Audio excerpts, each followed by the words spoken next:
Hello and welcome to the show. Today's silly car build is the Alfa Romeo SZ. It's an odd looking car, this one. Certainly made odder by my additions. Yeah, that's where the rear wing goes. It's, I'm not... I'm not entirely sure. It's certainly the strangest placement for a rear wing I've seen so far on Forza. I'm not sold on that. I don't think that should be there. Funnily, I'm not. No. It's, to be fair, the car's standard wing comes quite a long way up the rear window. That's just even further. Yeah, I'm not entirely sold on the rear wing. I mean, it is an odd-looking car. This one, from the front and from some angles, it's okay. I still find it a bit strange. It's certainly not the prettiest Alfa Romeo from the back, even if we ignore my silly wing. Yeah, it's an interesting car though. It certainly looks different. It'll certainly stand out. Can we get inside? We can get inside. Not the most inspiring interior either, in all honesty. But that stuff there doesn't really matter too much because I'm going to be trying to drive this rather powerful car around a track. Now, when it comes to a choice of engines, there wasn't a huge choice. However, we have got a V8, I believe. That's not. We've got a twin turbocharged V8. We've got the 4.5 litre V8 from, I believe, it's a Ferrari. I think it's a 458 Italia engine, which means we've got 914 horsepower. Not quite as much torque, it's only 615, but the car doesn't weigh very much, 2,500 pounds. Other options, we could have gone for a 2.6 inline six. I'm not sure what that one's from. Is that from a BMW M3 or something? I don't know. It could be from a Beamer. It's also quite a sensible option. I've gone for the V8 because I like V8s. We're not going to stick with the standard engine though for very many cars. As I said, twin turbocharged one. The tyres give me some concern. In all honesty, they are not the biggest of tyres on this car compared to the last few vehicles I've been driving. This has got some skinny tyres on both the front and the rear. Couple that with fairly low weight, makes this could be quite a slidey car. I don't think it'll be too twitchy. It's not tiny. It's a decent sized vehicle. Certainly not the longest or the widest we've had, but I don't think it'll be too horrendously twitchy, such as the Lotus is. But we could have quite a lot of problem using power. It could be quite a slidey car. But it's time to find out how well it'll do around the Sebring Club circuit.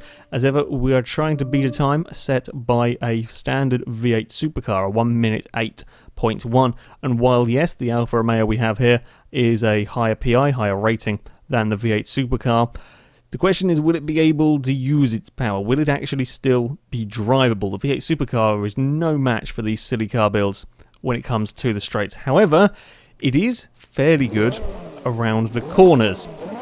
I don't know what this Alfa Romeo is going to do. It may break down before we ever get to the finish line. I have 4 laps to beat the time set by the V8 supercar. So, in fact, already we're not quite as bad off the line as I thought.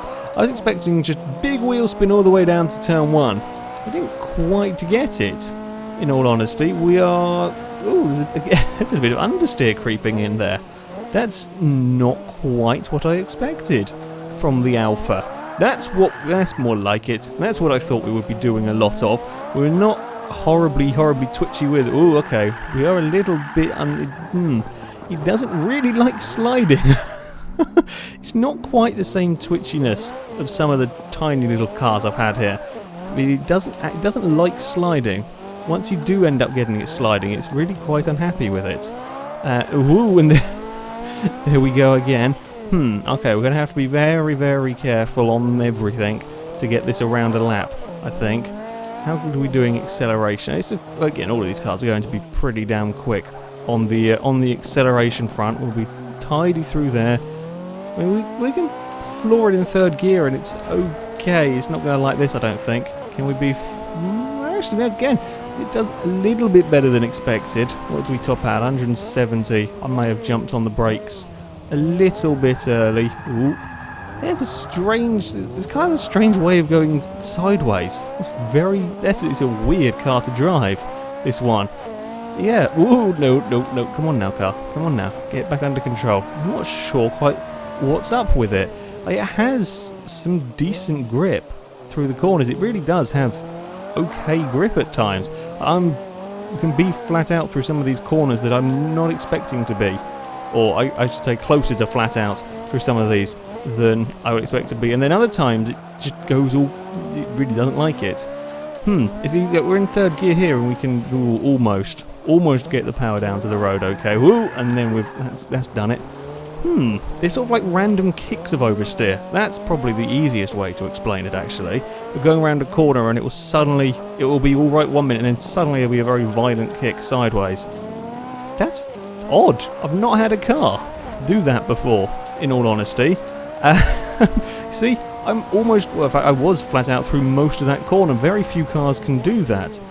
It wasn't a particularly great lap, in all honesty. Yeah, there we go. That's really weird. I don't know why it does that. Okay, we've got a baffling Alfa Romeo. We can carry a lot of throttle, a lot of speed through some of these corners where perhaps we shouldn't behave well, or I wouldn't expect them to. Got to be careful out of these slow speed corners. Seabury, or this layout of Seabury that I'm driving on, is primarily slow speed corners, mostly second gear turns, apart from a couple of fast ones on the straights. So it is a real challenge for the silly build cars, because you're going to be in, well, most of these corners are second gear on the exit of them, so they've got to try and put down a lot of power in the low gears. Oh dear, that's a poor line to be taking. We're also not going particularly quickly on the lap time front with the Alfa Romeo. Okay, we've got one more. No, don't do it. Don't do it, car. Here we go, and get back into line. Very unpredictable driving this thing. Okay, 1 minute 8.9. Woo, we've overshot. We're not stopping. We're not going to stop that into turn one. Ah, crap. Yeah, I'm not a huge fan of this. I'm never quite sure what it's going to do. Sometimes I feel like it can take it's sort of the back end stepping out, and then we've got grip all of a sudden. It's incredibly unpredictable, this car. It's not too I say it's not too bad. As I said, it's not massively twitchy. If it does step out of line, I can kind of get it back without too many issues. I haven't had, other than that spin on the opening lap. It's not tried to kill me. You're just losing time, of course, when it's going sideways and the back's kicking out everywhere horribly.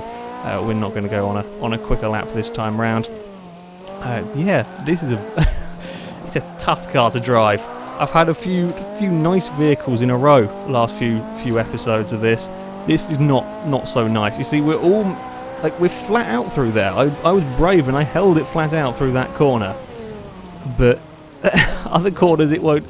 It drives as strange as it looks, in all honesty. It's incredibly unpredictable. It has its moments of being quite good through the corners and having quite a lot of grip, and then the next corner it will try and kill you. Well, not quite. It will just step out of line and you'll lose a lot of time. That's a strange car. It really is. Well, it's time to find out how quick it goes in a straight line now. As you saw, it's got 900 and something horsepower. Not the most power we've had by any means, and it's also not the most streamlined of shapes, this car. It's quite boxy, quite blocky. I'm going to hazard a guess that perhaps 230 miles an hour, maybe? I don't know. I'm never that good at guessing these. Yeah, I'm going to go with 230. I think, with the, I'm going to be wrong, seeing it was 235 with all the aero bits on, so when we dump all of that off, we're going to get to 240 with this. It reckons 242. That's quite quick, actually, if it can do that. That's as fast as the Shelby Daytona did, and that had more power. That had near enough 1,000 from a NASCAR engine. Okay, so this is quite a rapid car. Yeah, okay, gearing was pretty much spot on from standard for the top speed, 242. Okay, can we get to it? We will probably, I don't know. See, I've missed them on. I keep forgetting where it is. I'm not sure we'll get the 242. The last couple of cars, I know the Shelby did 240, or the Diablo did, I think, 239. I think we will probably run out of straight with this car, because this is going to be less aerodynamic, I would assume, than both the Diablo and the Shelby. and it has less power than quite a lot less power than the Shelby. Not very much more than the Diablo. I don't think it'll do 242. I also have no idea what it's going to do at the corner. It's so unpredictable. I don't know. It might. Although now I've taken the rear downforce off and on skinny tyres, well, fairly skinny tyres in comparison, it might make the corner, but I'm not gonna. I wouldn't bet on it. In all honesty, I might get lucky. It may just be. It may just have enough grip to get away with it. The corner at the end of the straight that we do here is not a particularly tight corner by any means necessarily. In a normal car, there is absolutely no. It's not even really something you think about most of the time. But in these that are just silly, it becomes a bit of a problem for cars that lack rear end grip at such high speeds. It's a real test of the car's levels of grip. Also, there's bumps through here that it might not like. How do we handle the bumps? We're okay over there. It might survive the bumps. I don't know. I didn't hit any curbs heavily enough to find out whether this car disliked curbs at Sebring. It probably would. I'm actually surprised we've got to 200 miles an hour just after that first corner. It's not slow accelerating, this vehicle. I have to give it credit for that. We're at 225. Come on, you can do the 240 miles an hour that the Diablo couldn't, I hope. Can we do it? Now we're starting to struggle. 235, yeah, ooh, it's going to be quite close. 37, come on, a few more miles an hour. Don't tell me you're going to get to 39 as well and then give up. Come on, 240 please, 240. Oh, there we go, 240 miles an hour. It's gone quicker than the Diablo. Can we make the corner? Ooh, it got a it got a bit bumpy. It did make the corner without a too scarier moment.